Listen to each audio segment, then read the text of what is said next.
यार गार्गी, तू स्क्रीनवरती किती छान दिसतेस किंवा तुझे व्हिडिओज किती भारी असतात यार. मस्त दिसतेस, मस्त नटते, मस्त छान दिसते स्क्रीनवरती.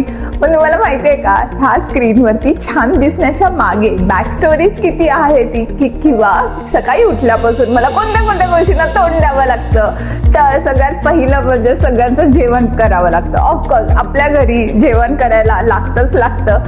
त्याच्यानंतर सुरुवात होते ती म्हणजे माझ्या शूटसाठी कोणते कोणते कपडे लागणार, कोणत्या कोणत्या एक्सेसरीज लागणार, कुठली हेअरस्टाईल करायची, ह्याचं प्रिपरेशन आधी करावं लागतं. सगळ्या गोष्टी प्रॉपर सेट कराव्या लागतात. ॲट द सेम टाइम मला जर व्हिडिओ शूट करायला बसली ना, थोडासा जरी आवाज झाला ना तरी पण डिस्टर्ब होतो. तर सगळ्यांना आधी आपली तोंड बंद करावी लागतात. प्रत्येक घरात सगळ्यांना सांगावं लागतं की बाबा जरा शांत, आता माझा व्हिडिओ शूट होतोय.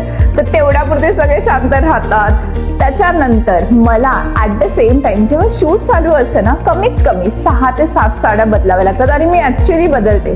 एक्सेसरी चेंज करावी लागते, हेअरस्टाईल चेंज करावी लागते. तुम्ही बघतात ना माझे हेअर कसे कर्ली हेअर आहेत, हे खूपदा स्ट्रेट करावे लागतात, खूपदा परत त्यांना ग्लॅमरसली लुक द्यावा लागतो. खूप तामझाम असतं. पण या सगळ्या तामझाममध्ये मी कोणती गोष्ट एन्जॉय करते ना, ते म्हणजे माझं काम.